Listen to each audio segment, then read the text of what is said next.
This is perhaps the most embarrassing thing I've ever done to a car. I bought this car and the title was salvage when I got it. It had been in an accident, and try to get a little view of it. It had been in an accident when I got it.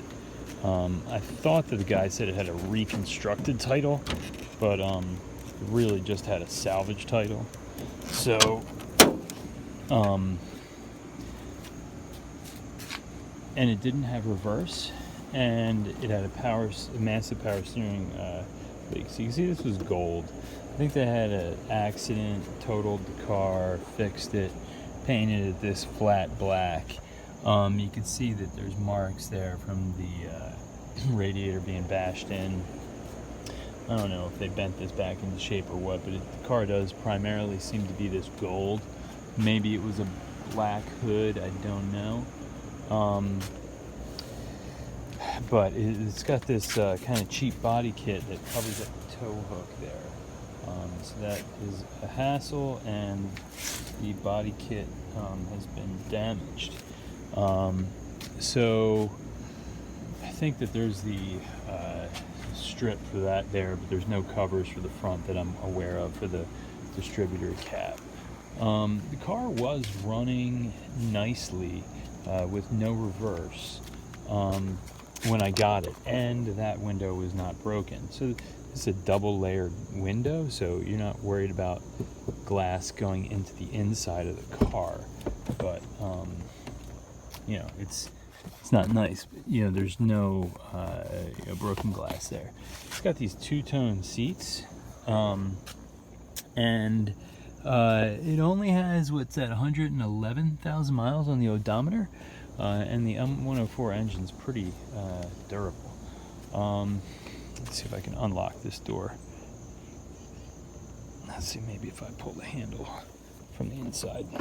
No, I don't know what's going on there. Yeah, let's get it. So now, crazy thing is, okay, so I broke the glass.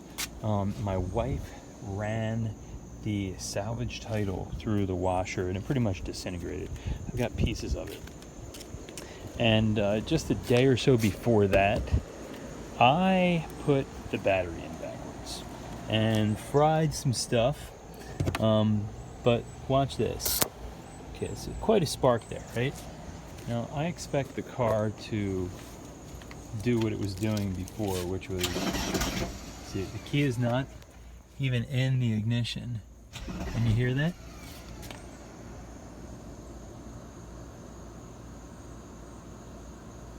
I don't know, only twice that time. That was a lot less than before. But what happens is maybe I'm starting to run low on battery. What happens here, and you can see the smoke starting to come out of the alternator. So I've done this a couple times now, and really probably shouldn't. So I guess I'm just gonna disconnect this. Now, I've found all kinds of wires underneath the car that are frayed and don't have any insulation on them.